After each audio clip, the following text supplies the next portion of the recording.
As one of the main knowledge centers in the world,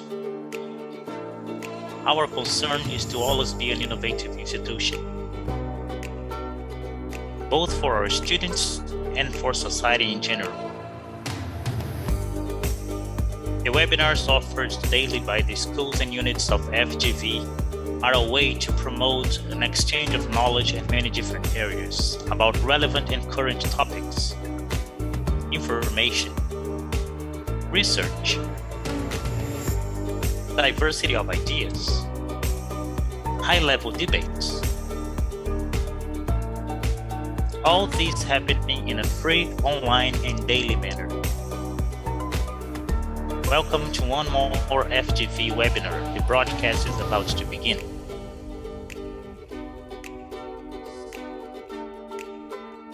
The comments made by Getulio Vargas employees and guests during online events and broadcasts exclusively represent their opinions and not necessarily FGV's institutional position. The comments made by Getulio Vargas employees and guests during online events and broadcasts exclusively represent their opinions and not necessarily FGV's institutional position. Good morning. The comments made by Getulio Vargas employees and guests during online events and broadcasts exclusively represent their opinions and not necessarily FGV's institutional position. Good morning. The comments made by Getulio Vargas employees and guests during online events and broadcasts exclusively represent their opinions and not necessarily FGV's institutional position. Good morning, good afternoon, good evening, depending where you're watching from. We have some sound issue apparently. Good morning, good afternoon, good evening.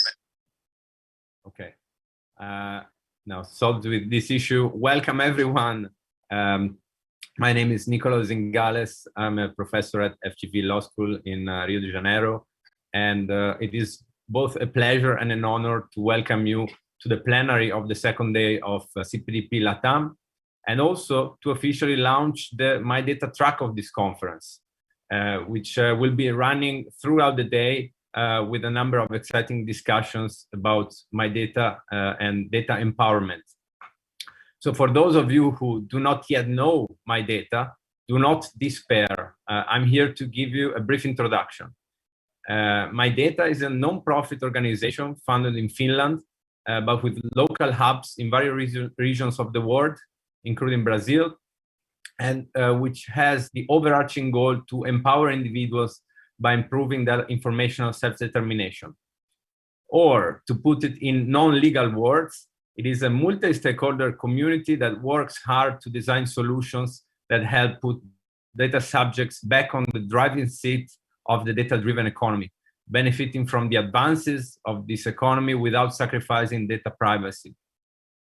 So MyData vision is perhaps best understood by referring to the cardinal principles that were laid out in 2017, when several individuals and organizations opened for signature the MyData Declaration. These principles focus on providing the technical means for individuals to effectively control who has their data and how it is used, access their data, port it and use it in interoperable ways across different infrastructures, transform their data into information, knowledge, and autonomous decisions, and make individuals the trigger point of integration of different data sources, rather than have this done by businesses in a way that we may not agree or even know of. So this brings us right to the core theme of our panel today, which is entitled From Data Protection to Data Empowerment. We have an excellent set of speakers with us who will share promising stories about individuals and communities that use data as a valuable resource to overcome important societal challenges, and how designing responsible technology plays a key role in that regard.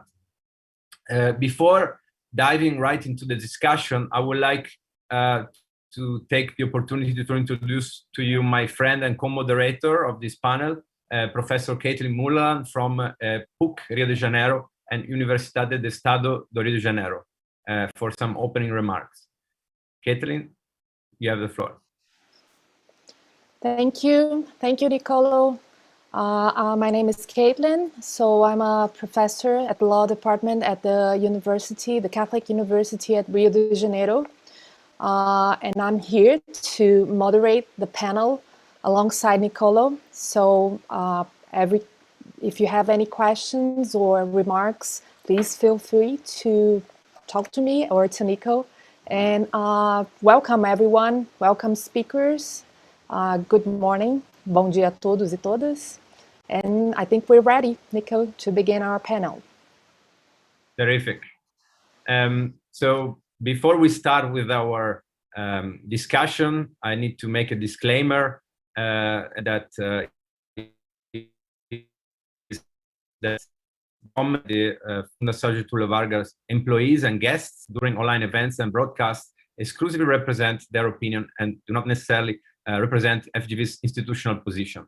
We also reiterate that everyone present here has agreed to participate in this event spontaneously, and with this, authorize the use of their name, voice, and image, in addition to cede the property copyright scans related to their exposure for this transmission, which will be made available later on FGV's official channels. To continue with this transmission, we ask that you, speakers, express yourself verbalizing or signaling your agreement. Thank you. That's a visceral type of consent. And now we will move to have a first set of remarks by a keynote speaker that we invited to shed some light on the ways that communities can be empowered in a way that aligns with the MyData principles. And it's a pleasure to introduce to you Paul-Olivier Dehaye, who is a rock star of data empowerment. He is a mathematician by training. He's worked at Stanford, Oxford, and ETH Zurich. And after 2016, he has shifted gears and worked in the field of data protection, entering the area through the Cambridge Analytica scandal. You might have seen him in the movie that made Cambridge Analytica known to everyone, and he has helped in that context shape the investigations as a citizen journalist. He is now director of personaldata.io, and he's also CEO of Hestia.ai. So with that, Paul-Olivier, it's a great pleasure to welcome you, and the floor is yours. Well, thank you, Nicolo, for the invitation. It's also a great honor for me to be participating in this conference. I should also add that I am on the board of MyData Global. So I guess on behalf of the board, on behalf of the community, welcome to everyone. Today, I'll be talking about a road from individual to collective empowerment and back, actually, a roadmap in a sense on how to build autonomy and meaning through data collectives. But before we start, I want to say a few words about MyData and where MyData is at as an organization. So I'm speaking in my personal capacity just now as a board member of MyData Global. But as Nicolo mentioned, MyData is a global community with hubs all over the world. One hub only in Latin America. So if you can change that, that would be great. All are welcome with their ideas. Where we are at now as a community is certainly, well, a bit struggling like everyone with COVID, but also acknowledging that the world is changing, the world of data is changing fast around us. And there are lots of issues where no one has an answer. And so what the board is doing right now, one of the things we're trying to do is to build mechanisms for the community to decide together on what direction we should go in as an organization and what issues, what stances we should take in trying to defend a positive vision of personal data. So this is just a board member talking about the organization building mechanisms, but we definitely need input, need very large input to make those decisions, to decide, for instance, whether we are for or against monetization, or if the issue is much more complex than that, and where exactly we stand as a community. So it's really an invitation for people to participate. Now, I'll actually move into my talk, and I want to insist that I talk as an individual here and not as a MyData representative in any way. So what I will describe first is many instances of the problem, very many, and I will go quickly through them. And it's essentially this idea that gossip, so talking in the back of someone, can lead to disempowerment through a loss of meaning. And if we are able to recover meaning, then we are able to recover autonomy. And I will also outline a solution for recovering this meaning through data collectives. What is common to all of those problems is this interaction between a loss of meaning and a loss of autonomy, and a sense of scale that is affecting both. And this tangle of all those different problems and the need to entangle it through a focus, an intense focus on data. So let me try to illustrate a little bit what I mean. And let's start with a biology example. So we've all had biology courses. I really like biology because, well, we can anthropomorphize things. So we're able to switch from one scale to another to think at population level or at individual level. So let's imagine a cell that is interacting with different entities, A and B, in their environment. And the cell is used to interacting with A and B, or two different environments, A and B, over time. But what the cell doesn't know is that actually there is a side channel of information between A and B. And the cell doesn't know, the cell evolves, or generations of cells evolve. And at some point, this information circulates and suddenly changes the way A and B interact. And A and B interact in lockstep against this cell or in relation to that cell. Well, that should be seen as a danger to the cell, potentially a way to lock up the cell into a certain behavior. This is not just me inventing it.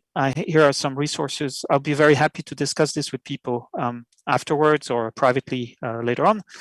But the point is that this side channel of information, this gossip channel, in a sense, will lock up the biological entity into one configuration. Now, we know of this, actually. Here's another example from biology where we're actually the good guys trying to lock up, lock up the virus. So if we look at the coronavirus, it's interacting with lots of A and Bs, lots of humans. And what we're currently doing with research, with building vaccines and distributing them, with contact tracing, all kinds of information, is we're trying to exchange information to have a lot of side channels of information to fight against the virus, to limit its opportunities to develop, and to constrain it, to lock it up, in a sense. But also, if we go back to the cell example, well, we can, instead of scaling down, we could scale up and think about humans being locked up into systems. And this is what I want to do now, with a mix of biology and online reflection. So let's look now at another instance of biology where people maybe try to reproduce. Let's look at Tinder, the platform Tinder, the online platform Tinder. And let's look at this user. This is a real user called Judith Duportail. She uses Tinder and she interacts with men. Now, the men don't just interact with her, actually. They also interact, they also gossip about her through the platform. And that's kind of the added value, in a sense, of the platform. So those men gossip with each other. They might not even know it, but they gossip by swapping left or right about her. And this gossiping is mediated by Tinder. What does Tinder do with this information? Well, Tinder builds scores about users. So from the fact that one user has swiped left, one user has swiped right, from this gossiping between men, Judith ends up scored by Tinder, and she gets a score. And this score will determine potentially whether she sees attractive men or not, doesn't see attractive men. This will decide the rankings of the men that she sees. And of course, it will lock up her opportunities. If you want to exaggerate a bit, you might say that it locks up, just like with the virus, her opportunities to reproduce. Now, Judith is not just an average user. She's also a journalist who has fought very hard to get access to her score and has written a book about love under the algorithm, thanks to partly the information she has managed to gain back from Tinder.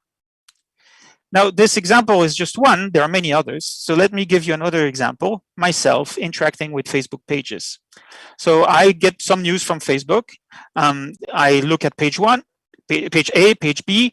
I interact with it. I might click on the link that's coming from page A, I might not.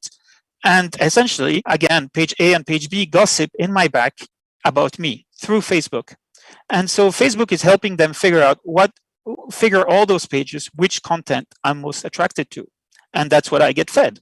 So there's this side channel of information that will restrict actually eventually my options through an algorithm that will determine the newsfeed. And that will determine the way I actually see the world if I just rely on Facebook.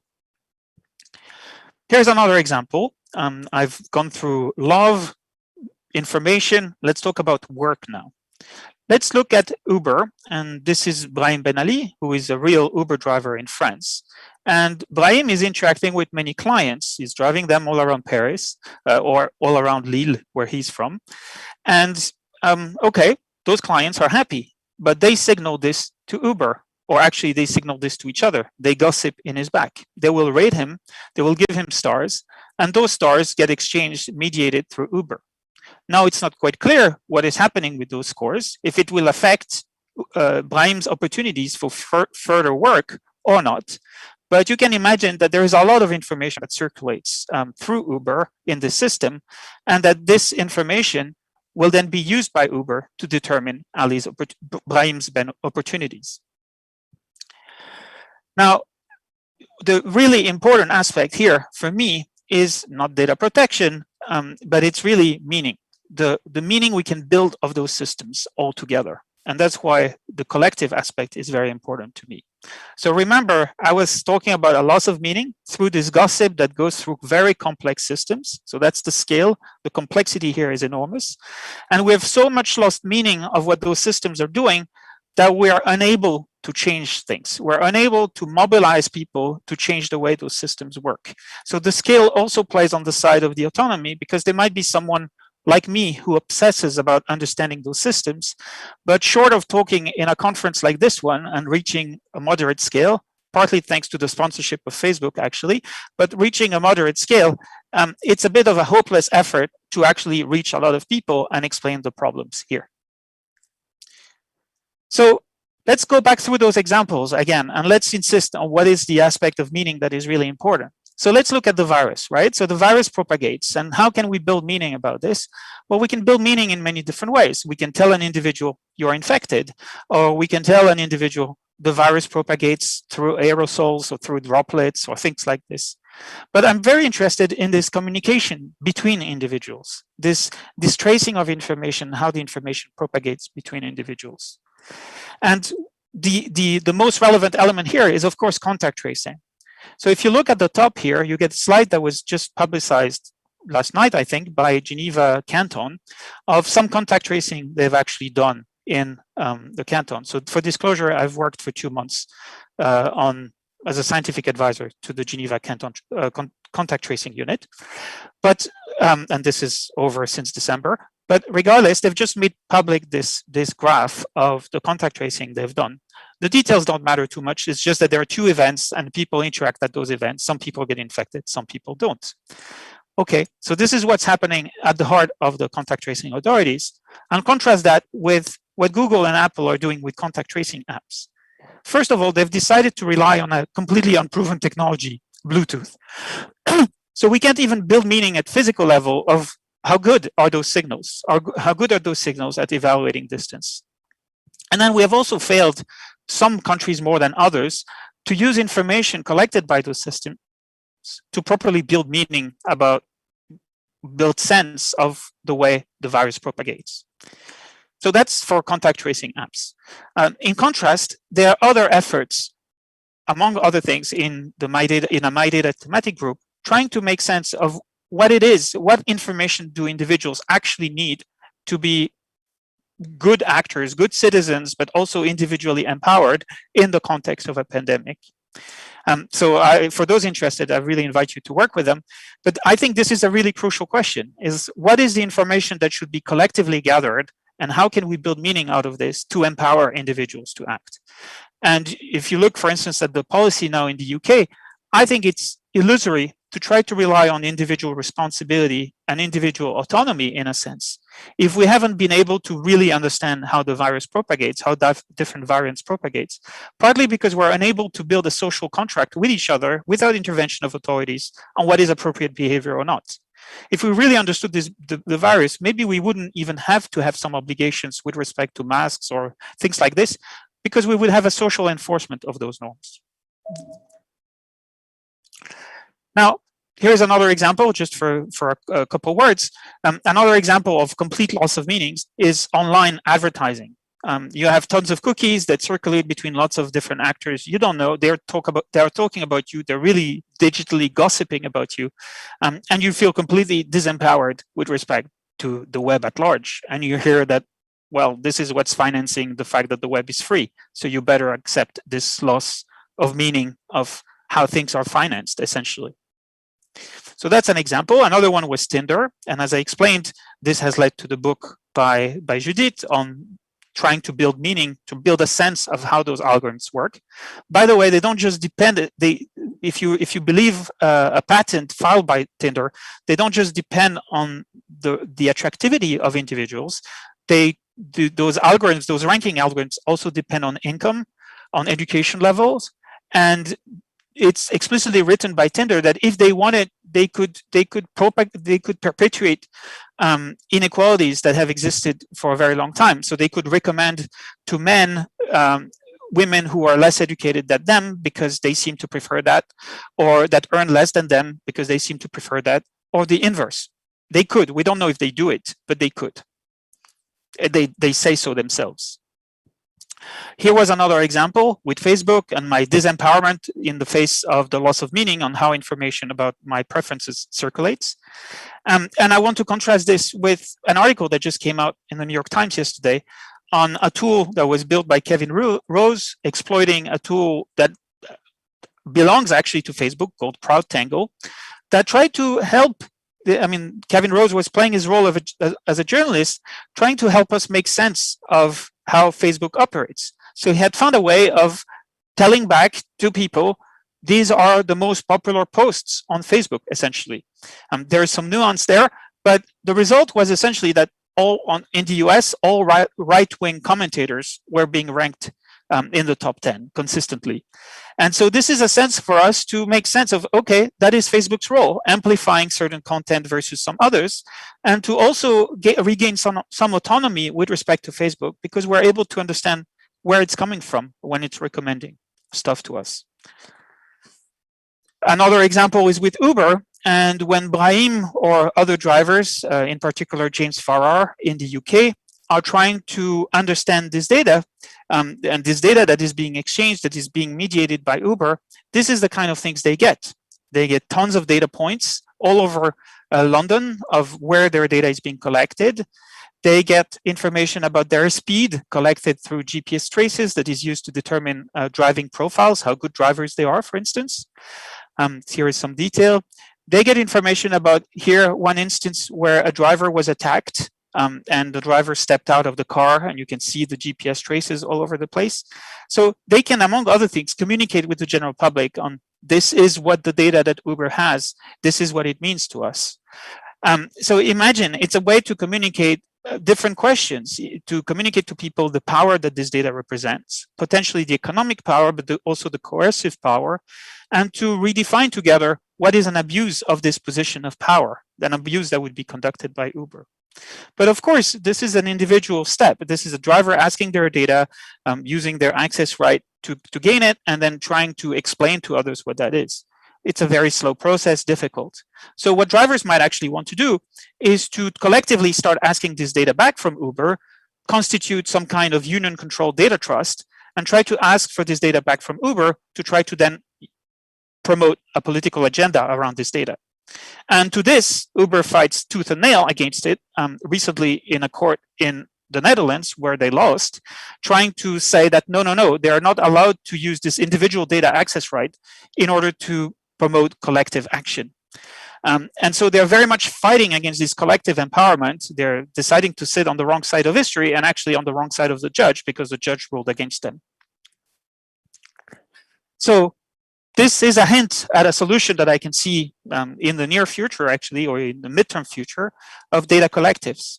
So remember the situation. We have all those individuals completely disempowered with respect to lots of actors that are exchanging information, gossiping into their back, gossip that is between individuals, but also between companies. Well, we are many in a sense, right? This is a slogan we've heard through Anonymous, but it's applicable here. It's not just Brahim, it's James as well. It's other drivers. It's not just me. It's any Facebook, any news consumer. It's not just Judith. It's any dating app user. So we could form groups and we could start exercising our rights together, but the focus should really be on trying to build meaning.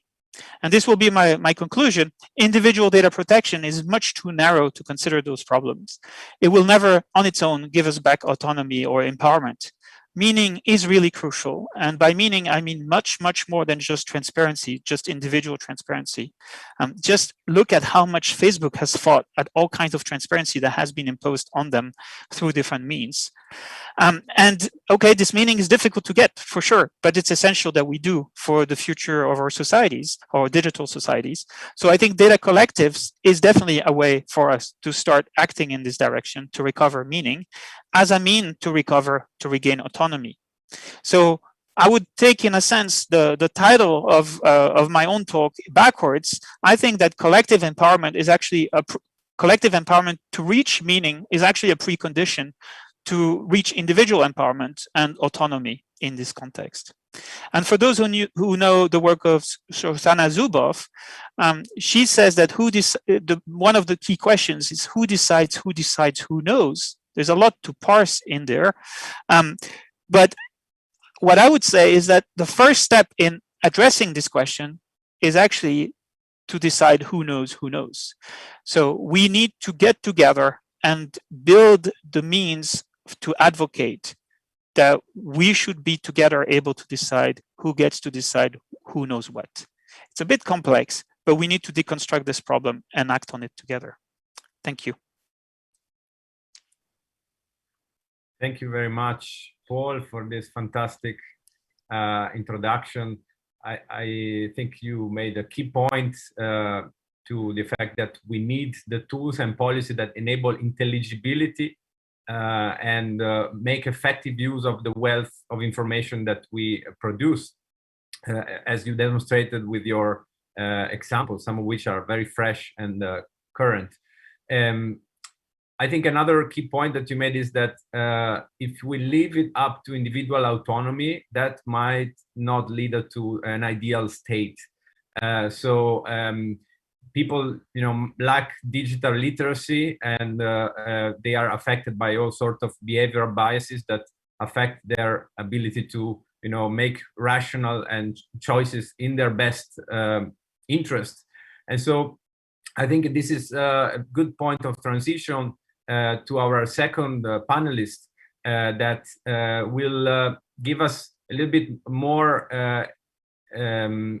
light and understanding into what is the opposite approach to the bottom-up solution. So the top-down solution that have been chosen by government around the world to contain the pandemic. So this is both with regard to contact tracing apps and immunity passports. And I've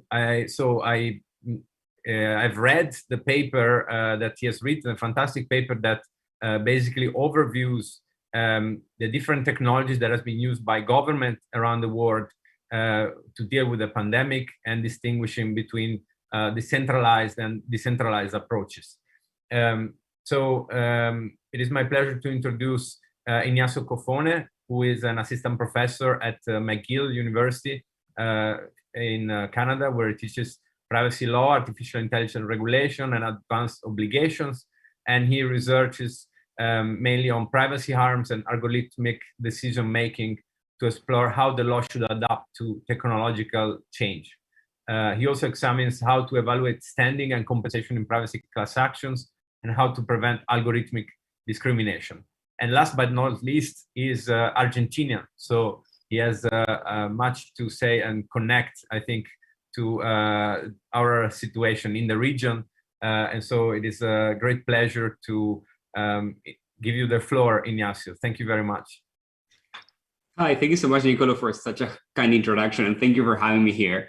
To jump in, COVID-19 is really bad, and it rightfully occupies the minds of millions of people around the world thinking about how to approach it.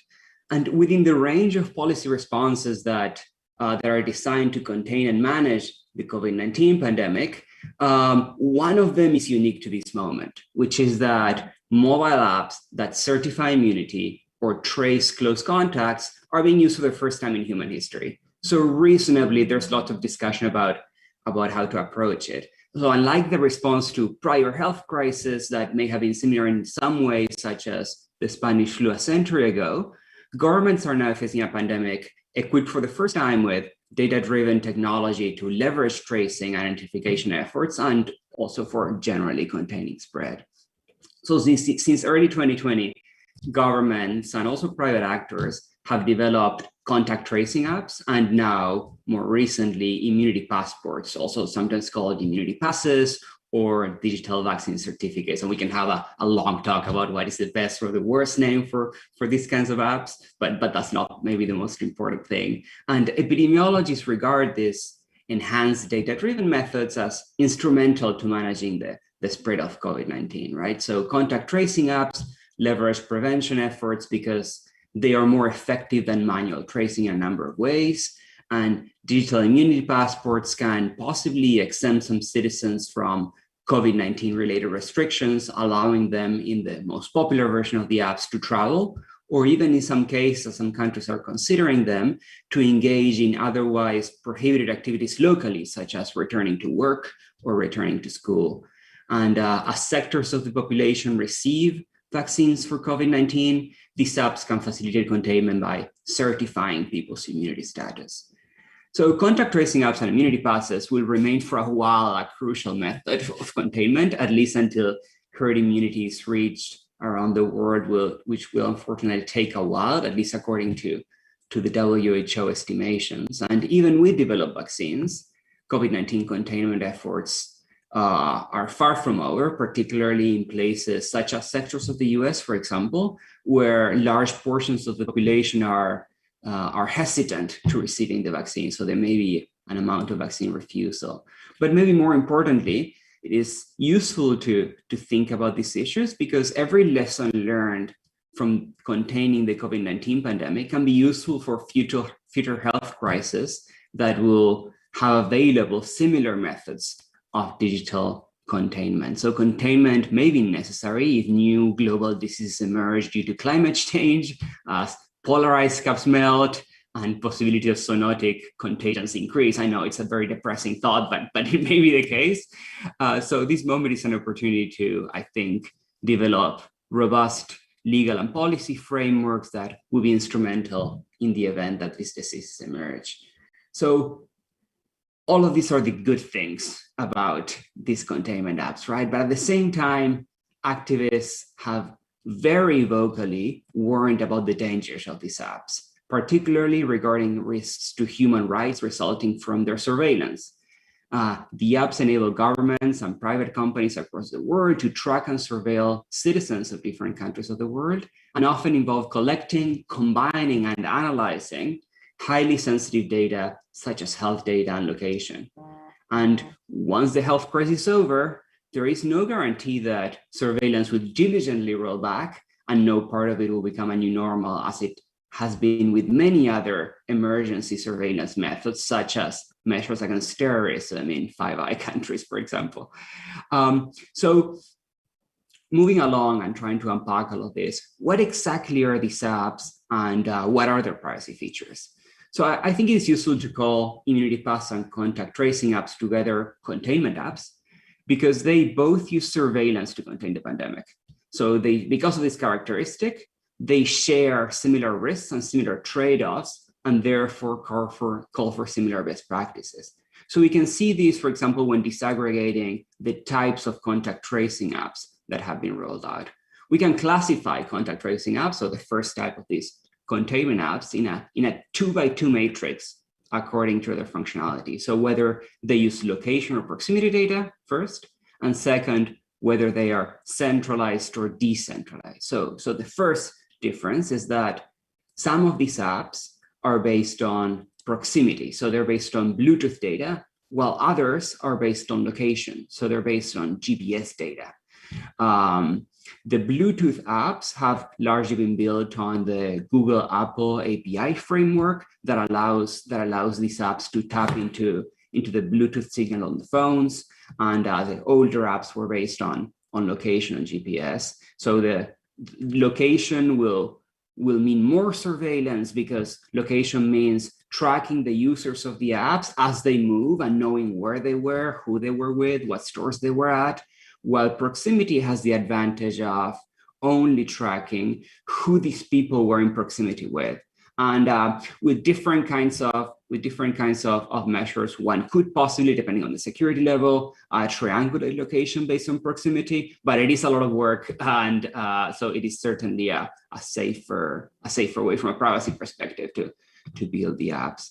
And the second distinction is that some apps store all collected data locally. So they store all data in each user's phone, and they locally identify contacts in each user's phone, only transmitting some limited locations centrally. So for example, on the Google API framework, you can transmit centrally what they call the token. So the contacts that the phone has identified separately, while others collect all data and transmit all data to a database, and then the matches are done in the central database. This is what we call centralized versus decentralized contact tracing apps.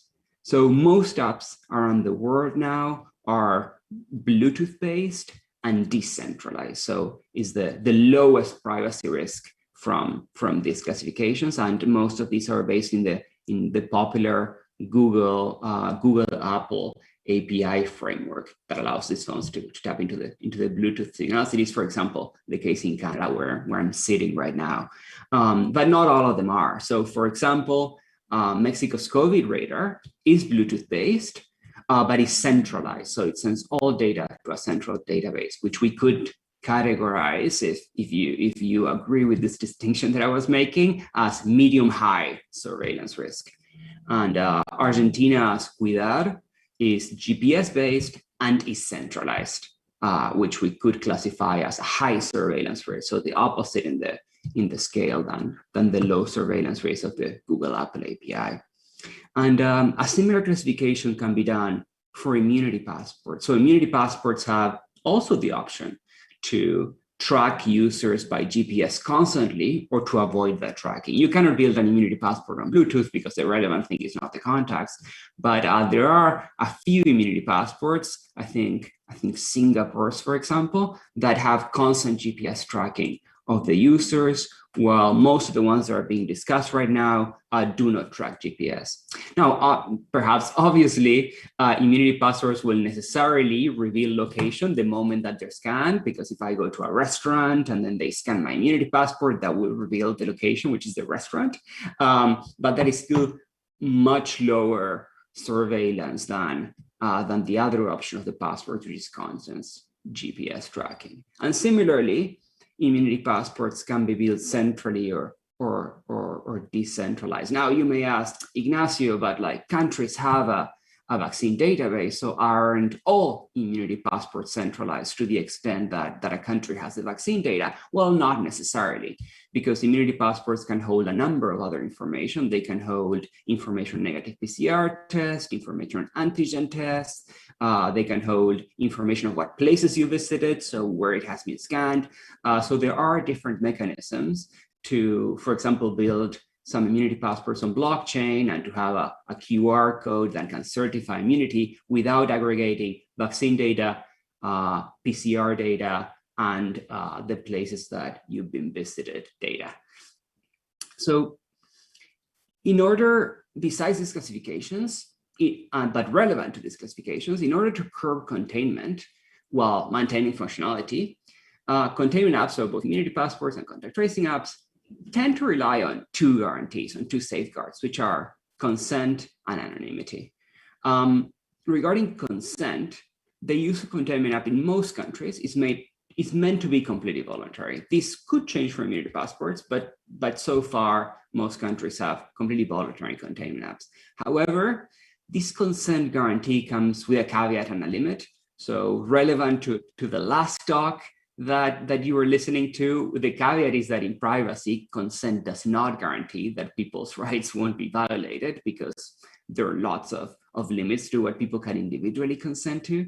And the limit is that for any of these apps, the extent to which express consent displays an informed choice is questionable, particularly given containment apps' complexity and the number of unknowns about how the data will be aggregated and used. Meaningful explanation in the apps that we've seen rolled out has been extremely rare. Most apps just include minimal explanations on their users, focusing on reassuring the builder's consent for users' privacy. And the second guarantee is anonymity, which we would better call de-identification. So to minimize unnecessary surveillance, most containment apps, not all, but most, come with the promise to de-identify all personal information. But promises on anonymity of this data are very difficult to attain, particularly when the data is aggregated in central databases. So one can remove any personal identifiers for the data, making the data set de-identified, but any data can be re-identified with enough effort. There's no such thing as truly anonymous information, and this is particularly relevant when you have highly valuable information such as aggregated health and location data. So both of these privacy guarantees are somewhat weak, but they're differently weak depending on the application. So for example, Bluetooth is way better for anonymity than GPS, and centralized is way worse for consent than decentralized. But beyond privacy, surveillance-produced privacy risks are not the end of the story. So these apps, besides the specific privacy concerns, present an enormously important additional risk due to the distribution of surveillance that they have. So you have privacy risks because of the surveillance, but you also have inequality risks and magnifying potential discrimination because of the distribution of that surveillance.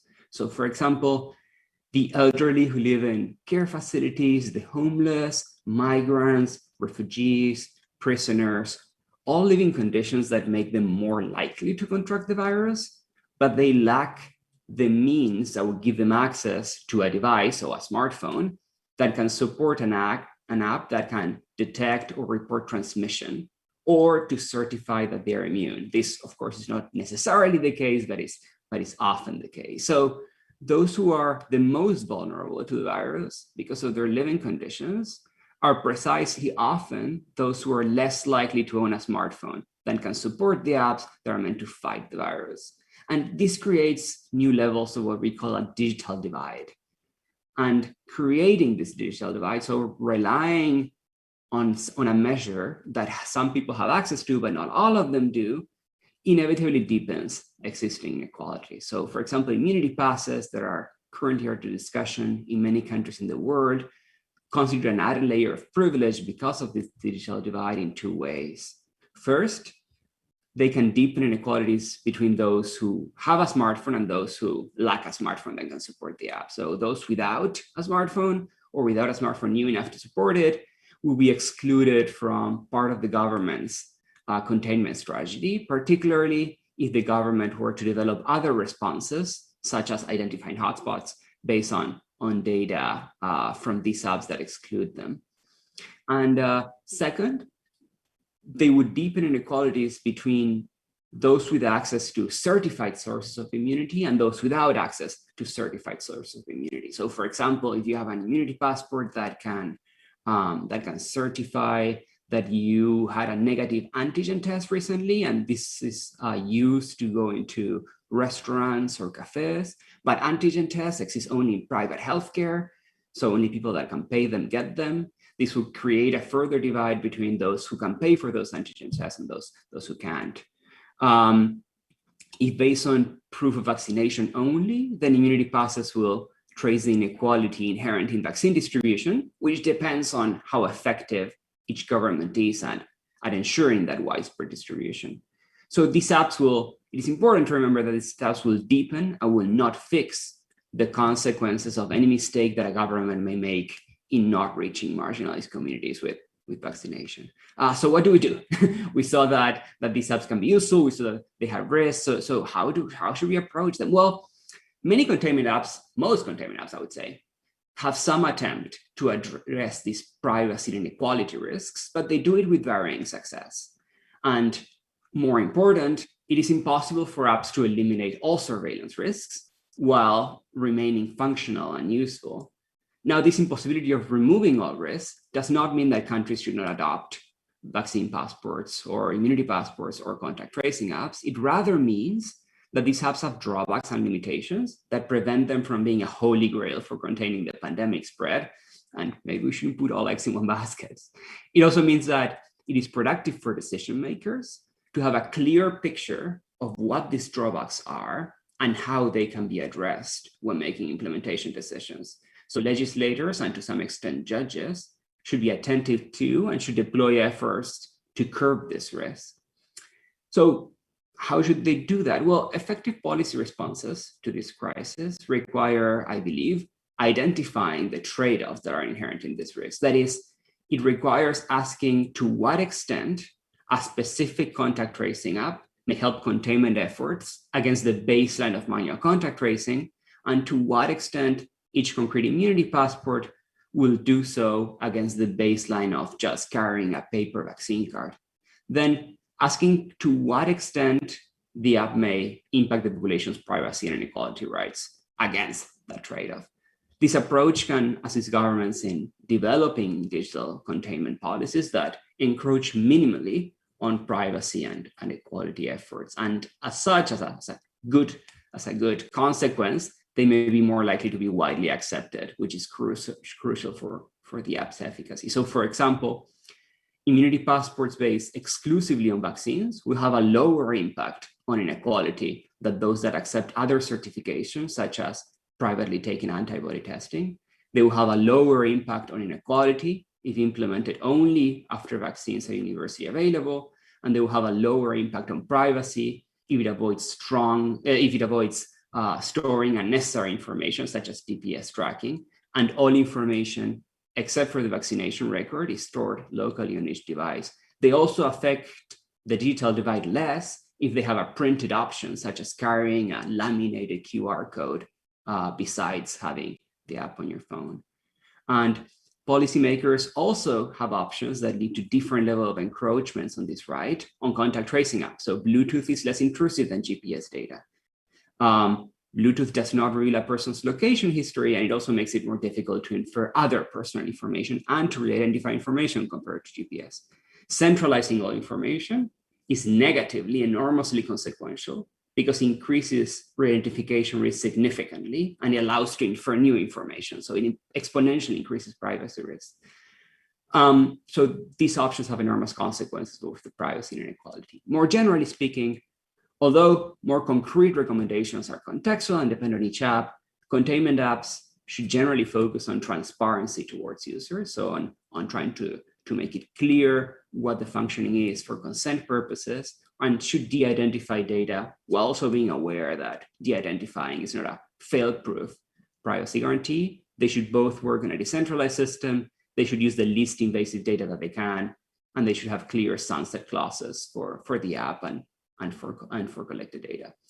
So in sum, if you take anything from this talk, I hope it is that because contact tracing apps and immunity passes both rely on surveillance to monitor and contain the spread of the COVID-19 pandemic, they share key considerations regarding privacy and inequality.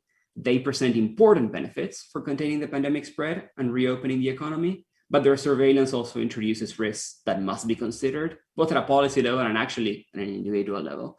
And so the responsible reaction is to identify and mitigate this risk. Thank you so much for giving me time to talk about this. Because I didn't have slides, I'm gonna paste the link of the paper in the chat in case anyone is interested in hearing more about it. And I would love to know of any comments or questions that you have later on. Thank you very much, Ignacio, for your lecture was fantastic. You bring us kind of a hope for the best.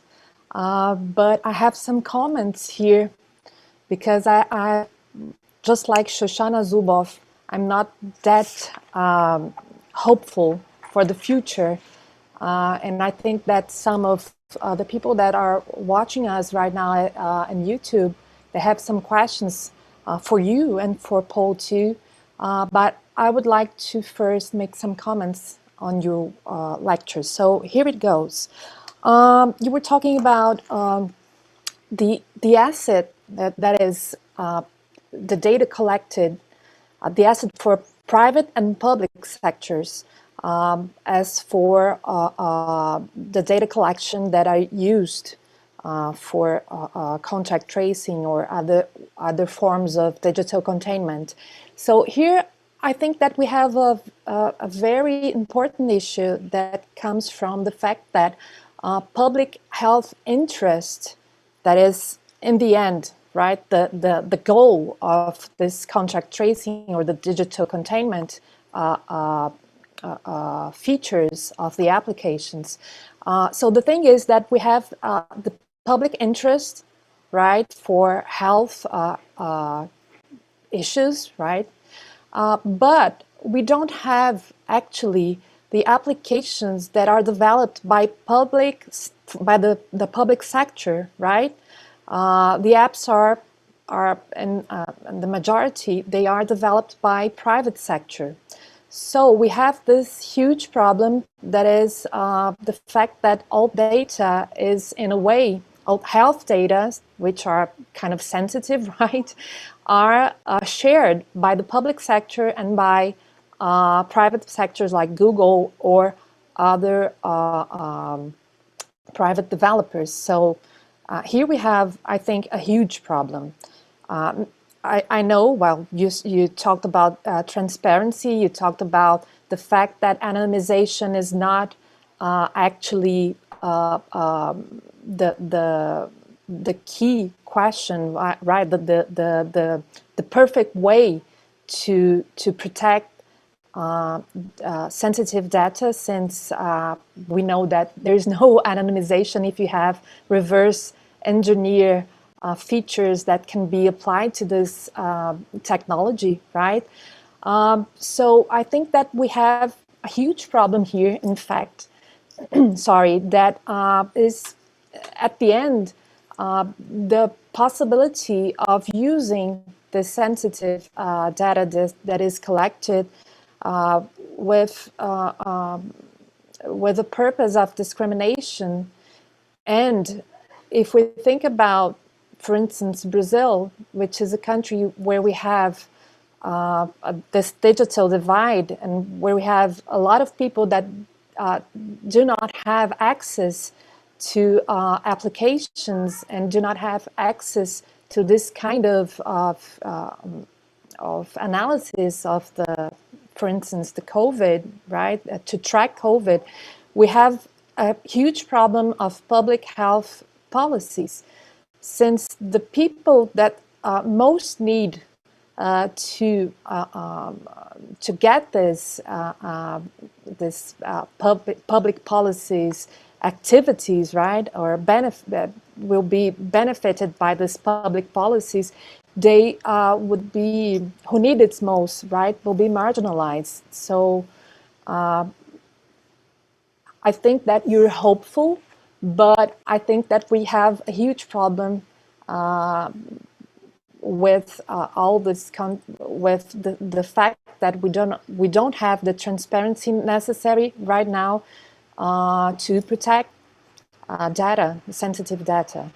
But this is my point of view. I'm not that hopeful, so sorry, I'm kind of pessimistic about the future. But thank you very much. It was a beautiful lecture. So, Nicolo, we have some questions here from the audience. If I can. Correct. If I can, yes. Can I ask our yes. Speakers? Okay. Yes. So briefly, because we're running a bit late. Okay. Yeah. So maybe just one question for Paul, and if Ignacio would like to complement it, can we do it like that? So we have a question by Erica Boccani. Erica, I hope I'm using your name correctly, but here it is, Paul. Are all inferences personal data? Should we have always access to it, or how it could expose the business model? And to complement the question, some of the companies that are preoccupied in studying laws and studying data protection laws do not see a purpose of changing the way that they collect the data. So we'll have kind of a circulating a flow beneath the fact that because of the fact that companies will not actually want to change the way that they see data, personal data as an asset. So here it is, Paul, and Ignacio, feel free to complement Paul's answer. Well, sure, they see it as an asset. They see it as their intellectual property. But I'm not a lawyer, but my understanding is that with trade secrets, nothing prevents me from reverse engineering trade secrets. So especially with machine learning systems that are hardly explainable, that have hardly any original thought in their building, actually, I don't see what should prevent me from, with my friends, reverse engineering how inferences are drawn about me.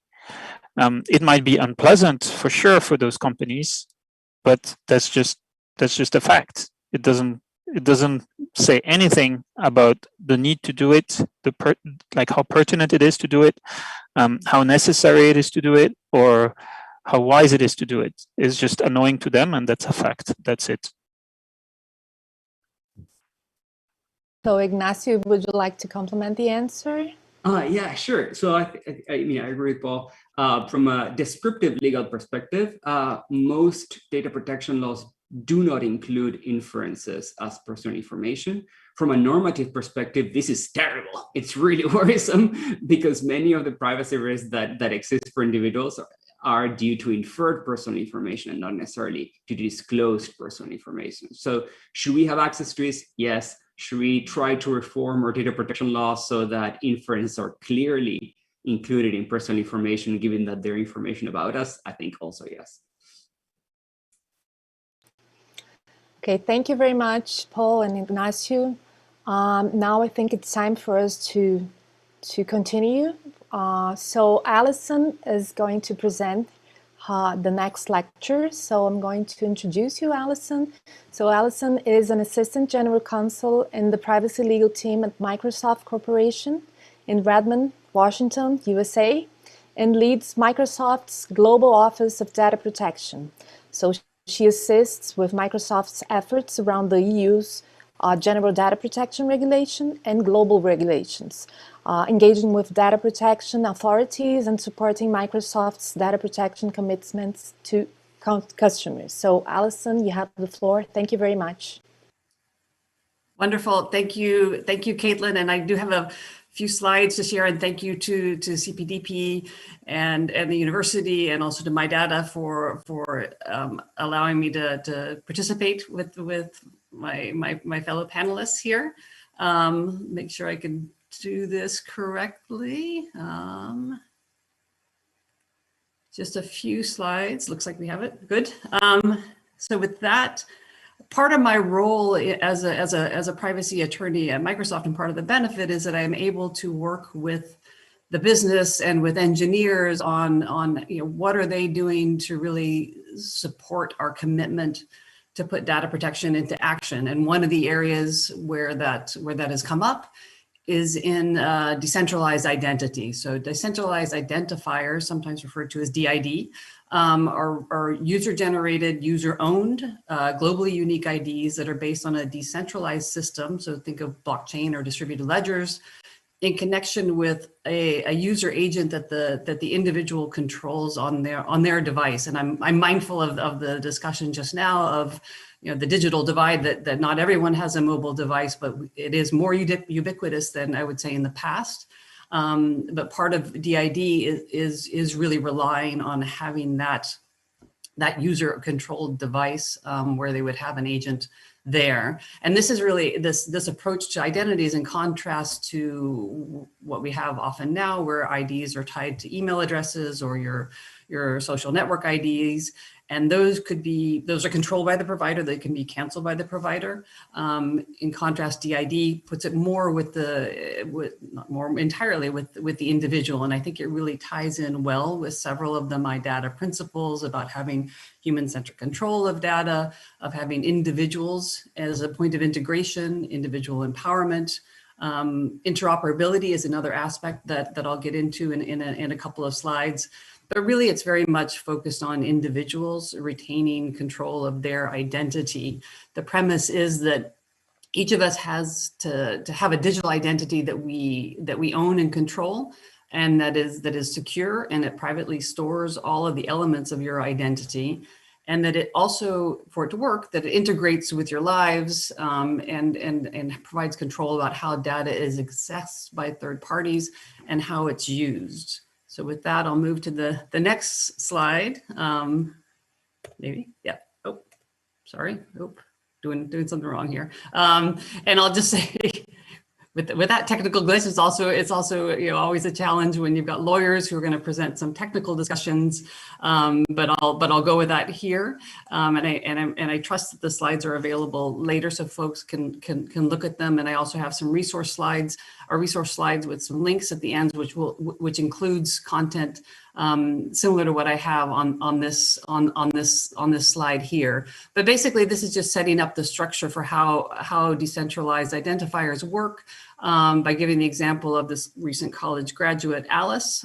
So in this case, both the university and Alice have their own sets of keys. The university will issue credentials, and then the user, here Alice, will present that when she wants to present it to someone who needs to know that she graduated from this university. So it's similar to as if you have a cedula that you're providing in person, but it's a digital identity that the individual controls and also can pull back from the entity to whom she provides it. I think this is something that contrasts it with really the approach now with centralized identifiers, where once you've provided the authorization to a Google, to a Facebook, to Microsoft to release the data on behalf of the user, often that data is out there, and you would need to address through data subject requests or looking at the transparency that the recipient has to really understand how that is being used. Some of the key elements here are that we're relying really on verifiable credentials. So those are digitally signed by the issuer here. This would be the university, and that really can be used to provide verification for certain claims. Is it that that she went to college here, when she went to college here? In the examples previously, I mean, it would be, if this is integrated into immunity passports, it could be tied to did someone have a PCR test? Did someone have a vaccination, and when? So that sort of information ties in with what the issuer would be able to provide. And that it also has these universal resolvers. So there are functions that are defined by the Decentralized Identity Foundation, which has some more information on the next slide, that really provides a standard way of looking up and resolving these digital identities across decentralized systems. So I'm speaking from a Microsoft perspective, and we have an implementation of this. But a key part of it is that it is built on open standards. Not only a key part, an important part, because it only works if it is widely used.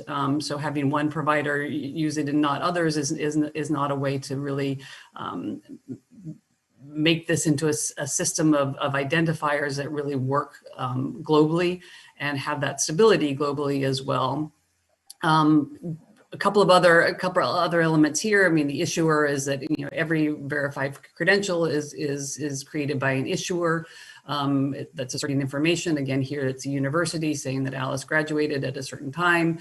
Then the verifier is really the recipient that needs to know that information. And at the center of all of this is the individual, the data subject, or the holder of the credentials that they have here. And they're relying on, you'll see here, the user agent, which is an app. For Microsoft, it's the Authenticator app, but other companies would have other options and other entities providing user agents. And it is something that is held on the individual's device. So it's local storage for this information. And that's a key part of the decentralization. And getting to Ignacio's comment, I don't want to extrapolate from everything that everything decentralized has less of a privacy impact. But this is I think a good example of where that's the case. Let me move to the next. Sorry, I keep clicking the wrong thing here. And this is just to quickly move through that it is really based on open standards. As I said, I have a resource slide at the end where you can get some more information on this. If it's difficult for an attorney to sort of get into the technical standards on things, getting into, you know, standard creation is even more of a challenge. And let me move quickly to sort of why now. And I talked about this a little bit previously, is that, you know, mobile devices are, I have ubiquitous here, perhaps not ubiquitous, but much more plentiful and more globally used than in the past, and also more globally used than individual computers, you know, sitting on someone's desktop. Microsoft's history with that. Another part is really the ability of this technology to rely on distributed ledgers that didn't exist decades ago. That is a key part of the decentralization. Open standards, there's been a lot of work, as the previous slide showed, on supporting verifiable credentials. And then also advances in cryptography also tied to, again, being able to have strong encryption on a small mobile device. So those things are coming together from a technical perspective and a hardware perspective. But I think also from the comments that folks raised earlier, the breadth of data that is out there around individuals and really the need for controls, as the MyData organization is very focused on, to have the individual having, I would say regaining, but probably gaining, maybe in the first instance, control over their data. With decentralized identifiers, the focus is on relying on the gateway of your identity as providing that control. One thing that why important for this audience, why Latin America is I think will be a key area for this, is not only because of it's important in any region in the world for individuals to have control over the data, but and this is coming from someone who's coming from the U.S. and so it's not my world, but really more of a reliance on national IDs to be able to access a lot of services. And sharing your national ID, whether you're buying tickets for a show, that information is being distributed to a lot of actors in the community. If governments in Latin America that are controlling these identities in the first place are supporting this, it allows the individual to have more control over how they're sharing that information and really how they're pulling that information back. I'll move also quickly on sort of why Microsoft, and here we've got a quote from our CEO Satya Nadella, that really we are very focused on people will not use technology if they don't trust it, and having control is a key element of trust. And so that is really at the heart of Microsoft's focus here. As I said before, we also do have implementations. We now have a public preview of a verifiable credential system through Azure Active Directory, which is more of an identity system tied to companies and public sector customers. So there is work that we're doing to implement these principles here. And then the last slide, I just wanted to share some links both to content that Microsoft has out there, as well as the Digital Identity Foundation that I described, that has a lot of entities across the globe and also across the ecosystem working on decentralized identification. So with that, I'll pass it back over to you, Caitlin, because I know we have others to hear from. Thank you. Thank you very much, Alison. Great lecture. It is refreshing to know that Microsoft embraces open standards. So I think that Microsoft is leading the way. So it's great to hear that, and it's great to know that we have a partner in data protection and in digital ID technology. Thank you very much. Since we have a limited time right now, I'm going to pass the word to Yasodara Cordova. I don't know if, since I know you as Yaso, I don't know if I'm pronouncing your name correctly, Yaso, but you can correct me if I'm wrong. Cool. It is? It's cool. Actually, it's not a Brazilian name, and it's an Indian name, and they say Yasodara.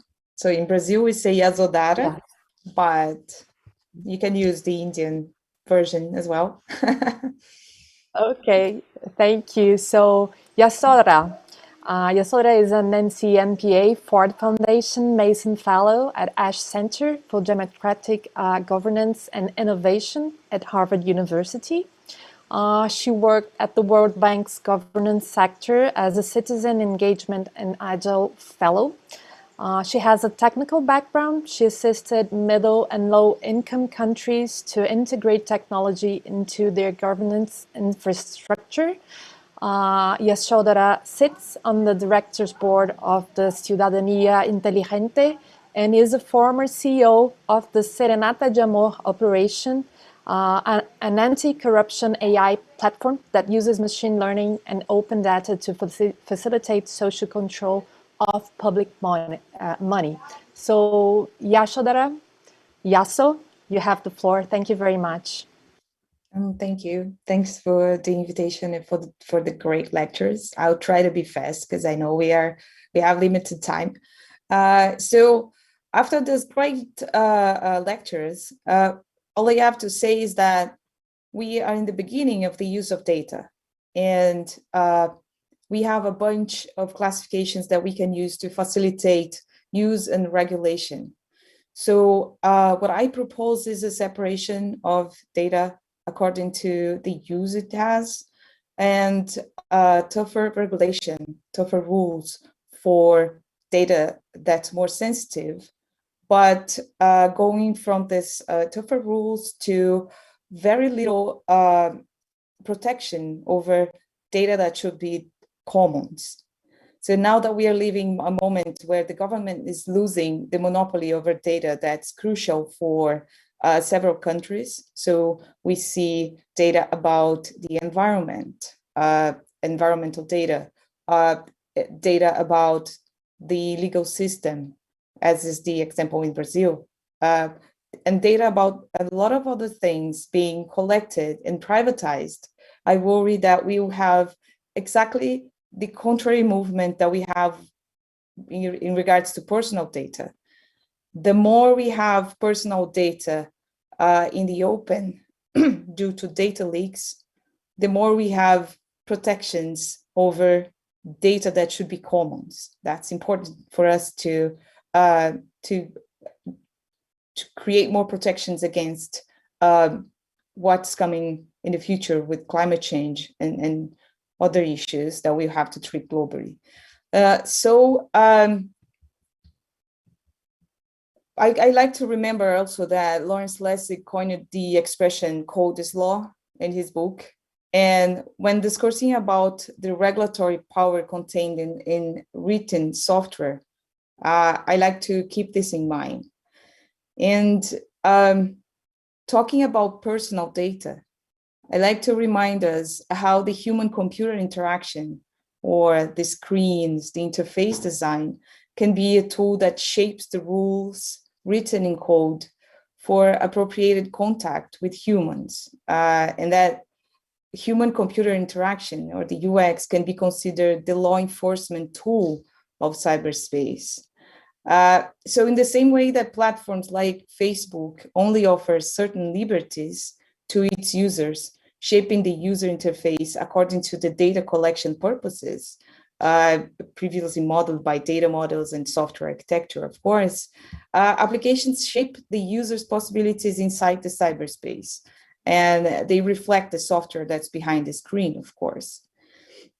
So, like social media, the health sector requires high volumes of personal data to perform intelligence, but its use isn't optional.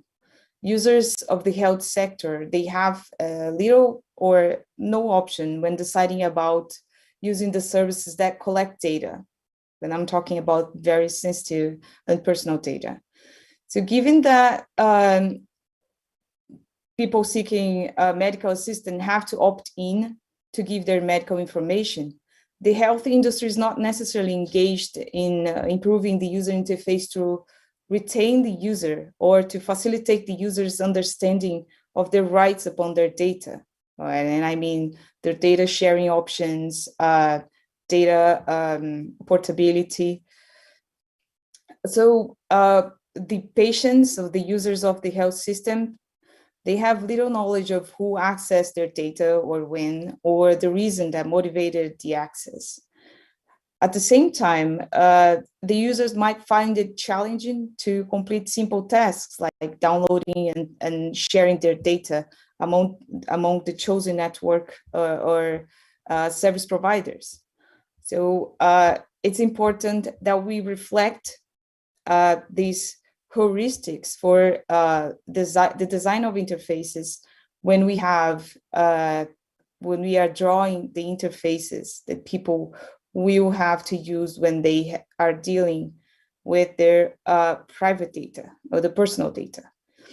So based on this assumption for personal data, I would just cite some heuristics for portability and privacy by design as a suggestion for future applications when dealing with personal and sensitive data. So first one is users should have the ability to download their data for archival purposes, as well as to transfer data from one application to another. And this should be a global standard. Secondly, users should be capable of identifying both geographically and institutionally where and when their data is being shared or accessed. And those are problems of the interface. I like to say that privacy is a feature request. So third, every user should be able to quantify their data through visual representation and also identify the size of files as well as formats and different types of metadata.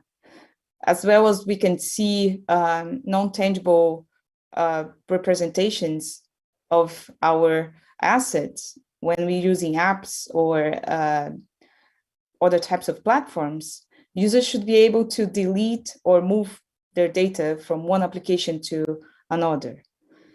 And finally, the users should be able to receive notifications when their data is being accessed, and they should be able to identify who's accessing the data, why and when and who authorized it. At the same time, they should be able to revoke, grant, and dispute access to their data. So I propose these heuristics to in regards to personal data, but we have good examples of non-personal data being used to the common good to produce good outcomes.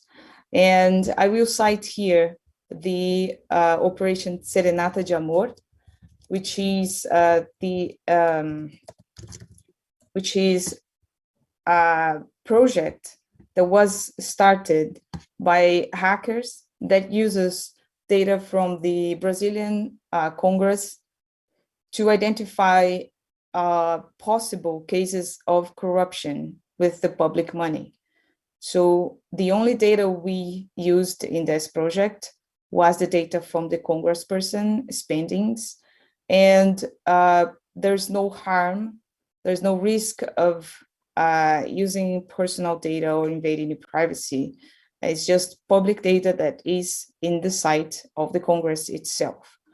Another example I like to cite is the initiative called Política por Inteiro, that tracks the acts and decrees related to environmental questions. And it's a citizen project that aims to keep up with the changes in legislation occurring locally in the Brazilian territory. So I think we have little attention to non-personal data. And at the same time, we have little heuristics for the UX when dealing with personal data.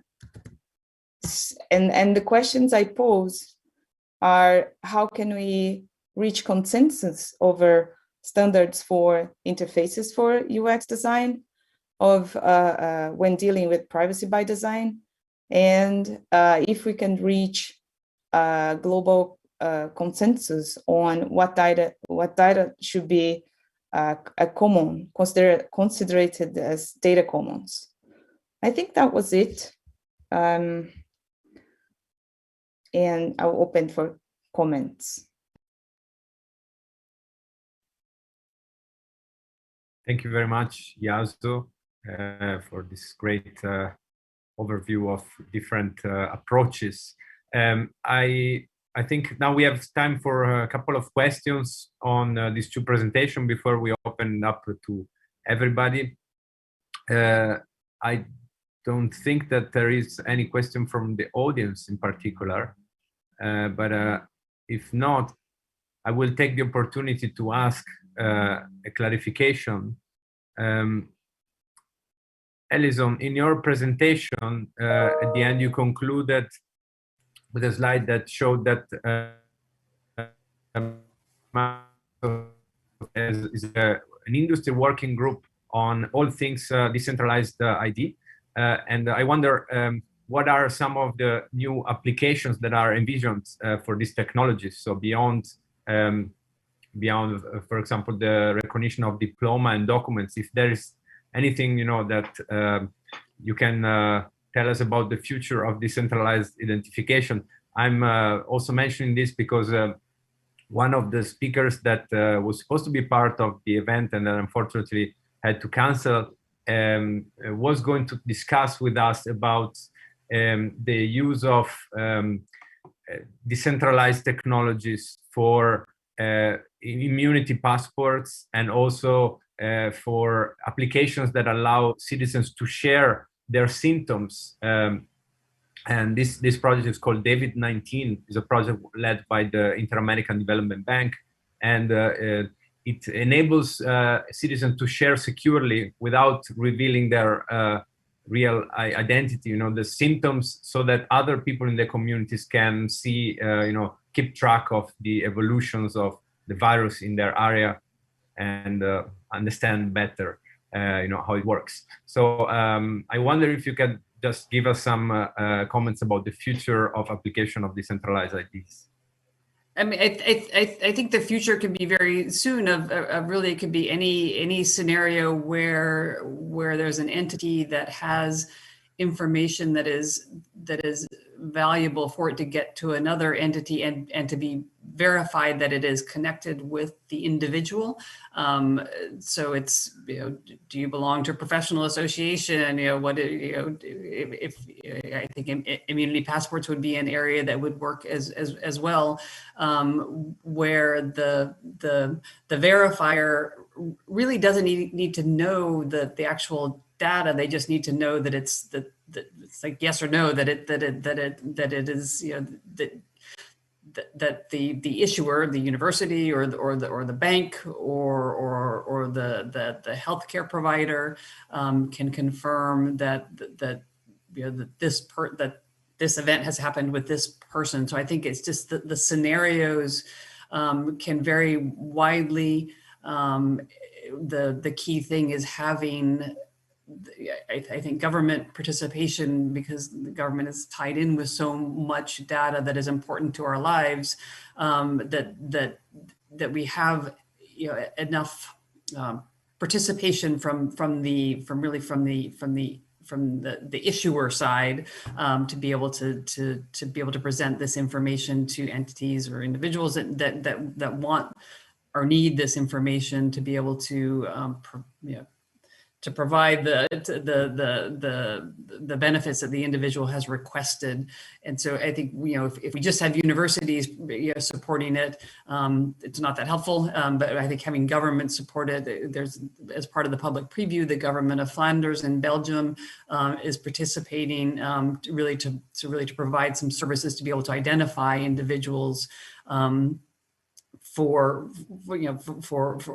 other entities.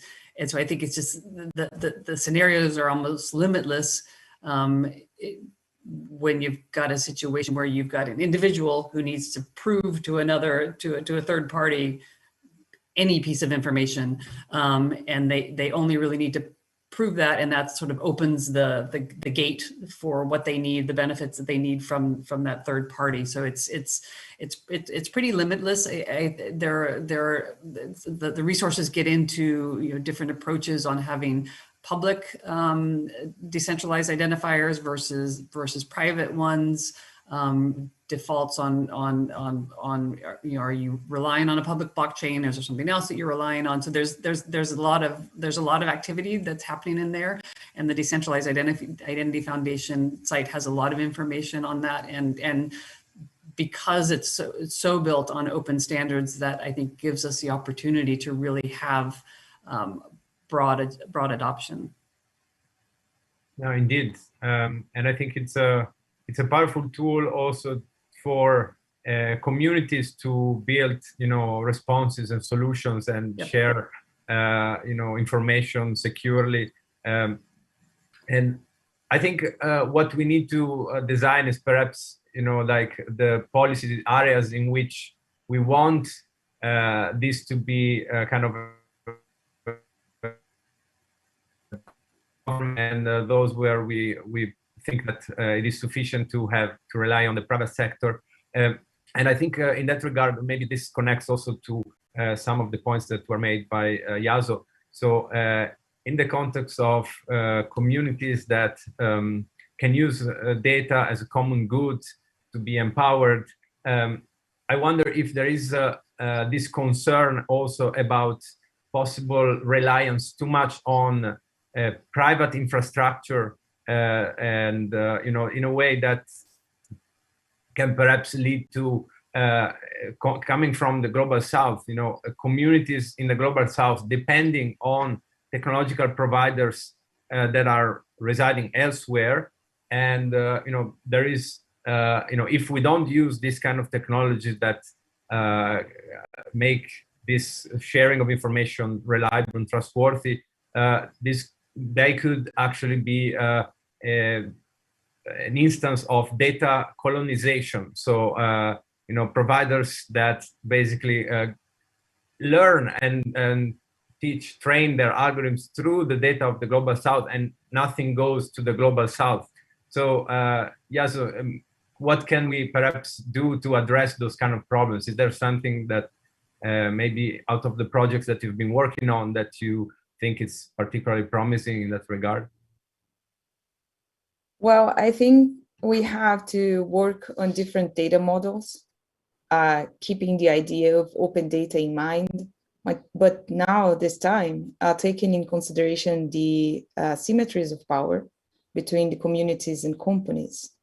So one of the projects I am an advisor collects data, this project that I cited, that collects data about the acts and decrees in local cities and transform this into local knowledge and action. This project has a closed database. They don't open their data. And they do this, why? Because they invest a lot of resources in collecting this data. And they want to protect somehow the investment of and the resources they invested to create these databases. So it's common good. This data for sure is something that adds to the knowledge in regards to environmental action in data in Brazil, and can be transformed into an asset for these communities. At the same time, we have a problem that this data should be collected and shared also by the government or an institution that's capable of transforming this data into knowledge and new policies. So it's complicated. At the same time that the community wants to protect its knowledge and the resources they invested to create these platforms, we also want to have access to this data to create better policies, especially when talking about environmental data. And on the other hand, we have companies being backed by big VCs and having big money to privatize data about natural resources like cobalt and all the and different types of resources that you can take in the global south. So it's a very difficult question whether this data should be public or private. The context matters, so it's really contextual. If this community invested to create these data sets, they should protect its knowledge. At the same time, we want access to create better policies. So there's no solution, and I don't see a lot of debate happening around the creation of data commons. It's very easy to imagine that we will have a pool of infinite data and resources open so that we can work, but we also have to remind that big companies can get they can grab this data, this open data, and transform into new products. And then we have data that was collected with national resources or community resources being open and being used by these big companies to profit.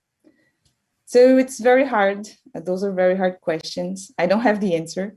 What I see is that we have to talk more about this. If we have protection for little data, communal data, I don't even have a Lexus for that. So we have to create this language, this new language. If we want to protect the community's data, we have to think also about the community's non-personal data. It's an important point to start thinking about how we can regulate and control the data that's coming out from these communities. Thank you. I don't know if I answered the question. Yes, I think so. Very well. I think also probably Alison might want to add something on that. And there's also a question from Paul-Olivier. So I suggest that we now open up, move to the last stage, given the time, and we reflect, on the final note, what has been discussed, in particular, your reactions. I think continuing on this last comment / questions that I made, I think that we have seen throughout the presentations that privacy is one of the key elements, and indeed there are many technological solutions that are now offering very promising scenarios from the perspective of protecting individual privacy. However, we have seen that there are also other values that are important that need to be baked into the technology or the policy that are designed. And this refer more to collective notions of privacy and broader values that we want to protect. So like equality and accessibility, literacy, etc. So I think, that, for example, blockchain, homomorphic encryption, multi-party computation are all wonderful technologies, but they do not solve many of the societal issues that we are currently facing. And so in that sense, I wonder, if we can think about collective solutions to these problems, because they are not individual problems, they are collective problems. And I guess, to some extent, you have already mentioned and discussed on this, but maybe you can add the reflection considering, the context of the discussion. And I also think now maybe Paul-Olivier can raise this question, and then we can all add our reaction and responses in the final round of comments. Paul-Olivier? Thank you. It was more a reframing of your question, actually, Nicolo. So you were asking about the global south and in a sense, the extractive aspects of some digital businesses that would just collect intelligence on some countries, profit from it far away from its original source. And that was a problem. And of course it is.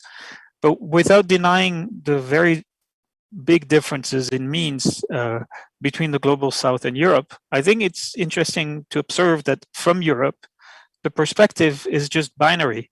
It's purely binary between the US and essentially extractive unicorns that just collect data and intelligence and lead to global dominance.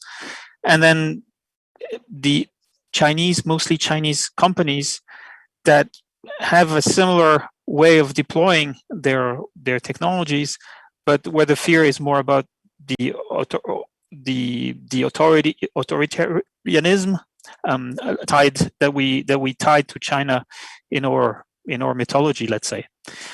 But I think it's more subtle than that. I mean, there is no doubt that if Europe had unicorns, they would push them to behave in the same way. But what is missing from Europe is a broader perspective of issues in the global south relating to data, and possibly a new type of alliance for finding solutions with this community control over data and things like this. So in that respect, I think I would really encourage people to look at what the Indian organization IT for Change has been doing, with the 4 spelled out with a number, IT for Change, because they've worked very much on those issues from an Indian perspective, of course, of community ownership of data. And I think that is actually a very promising model for the global south, but also for Europe. It's very much aligned with what I said about community ownership. And if you think about an Uber, for instance, and a community in a city and control over the data that is produced to put people in relation for taxi rides, but also for understanding better mobility, for advocacy around work and things like this. The issues are the same in Rio de Janeiro or in Brussels or in Washington, DC. It's really about those communities, those cities, finding new ways of acting together. And I'm insisting at the level of cities to in a sense, bypass the nation states, which can be locked in some ways of thinking that goes against the interest of smaller entities. So it wasn't really a question. Sorry, Nicolo. It was more of a follow-up. That's great. That's very welcome. I will consider that as your final remark. And it's now open for everyone else. Please don't feel rushed. We can go a little bit over time. If you have a message to deliver, that's the most important thing of our session. Alison, you open the mic. Yeah, I mean, just one thing. I mean, I greatly appreciate all the insights from everyone on the panel, and really appreciate the thinking of really data for the commons and how that fits in with this. I think this highlights that this is really multifaceted, and I think we need to think through, what are the protections for data in the commons versus more sensitive data, which I think Yasodara really nicely pointed out. I mean, we haven't really addressed it in that way. We look at it as like it's personal data from a company perspective. As personal data, we protect it as that. Without looking at the gradations as much, and I think we need to see how we can approach that. I mean, there have been efforts that Microsoft has done coming out of Spain with working with hospitals there to see how do we get data in a way that we can enable sharing for research purposes. But often it takes a lot of work to do that, and I think we need to see what are some better ways of approaching it. And I think that's one thing to look at. I think looking at identity is in the way that decentralized identity does is a step forward, but it's only one element in all of this. Getting back to Paul and to Ignacio, your comments on this sort of collective action or how do we how do we really sort of democratize some of the responses to the pandemic and the importance of data there. There's a lot to work through, and I greatly appreciate this opportunity for us to share ideas on that. And I've been taking a lot of notes, but it highlights that we have to come at it from a lot of different elements and work together to find a solution that can't just look at one area. Great. Yes, thank you. I think that's also a lot of action points for the MyData community, because this is exactly the path that we need to be following, and including different stakeholders, understanding different values, and try to make the best policies. And I think this is part of what we are trying to do with the different local hubs in many different countries. And I want to take the opportunity to mention that the slides of this talk will be made available on the MyData Brazil website, and we will post a link in the chat so that I respond also some of the questions regarding the slides that have been made. Now, Ignacio, Yaso, do you want to add some remarks? I think I want to thanks for the great presentations and insights, also for the invitation. It's always a pleasure to be in panels with such type of specialists. And I just want to remark that we are just in the beginning. We have a lot of conversations ahead. We have decentralization in mind, which is a very interesting and exciting field. Way much more exciting than centralized approaches. And we should be excited about that. That's it. Very good note.